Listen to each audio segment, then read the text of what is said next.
The infamous Moon Extra stage is getting a rerun, and it was just announced that it's gonna come back with a huge nerf. One of the bunnies will now drop a spell item on death. If you're unfamiliar with this item, it's what allowed us to spam last words during Fire X. When this bunny dies, it will restore the last word of all your characters, or if your last word has not been used, it will restore a random spell card. When your last word is restored in this way, you will also regain access to any previously unused spell cards. Wow, that's a pretty huge nerf, isn't it?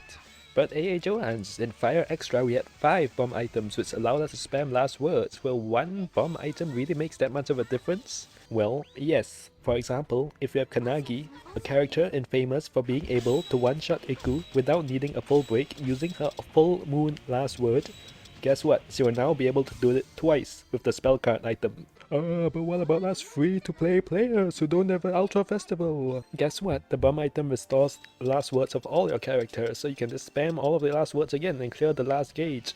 For those of you still unable to quantify the impact of this change, it's basically like they removed Iku's third gauge. I really like this change because it gives you more wiggle room, allowing a greater variety of teams to work.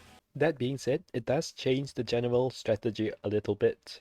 In the past, most farming compositions would kill Iku first, reducing her to 2 gauges just like her bunnies. This allows you to make the most of both solo and all targeting breaks, as you need to break Iku more because he has more gauges. For phases 2 and 3, you just use all targeting breaks and nukes. With the changes, this strategy will not be optimal because, well, you're wasting the bomb item. Instead, you want to kill the top bunny a little earlier, most likely around the same time as Iku's second gauge.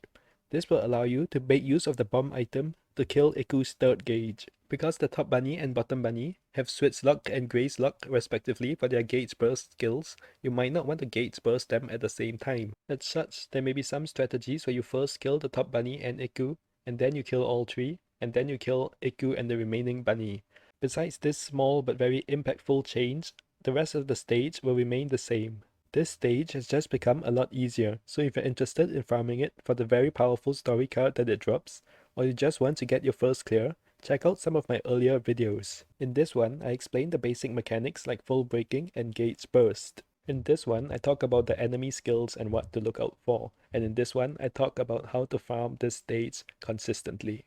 I am also working on a team building guide where I will go in depth on my thought process when trying to make a team that can farm or clear this stage. If you're interested, make sure you subscribe so you don't miss it when it comes out. Thank you for watching and have a great rest of your day.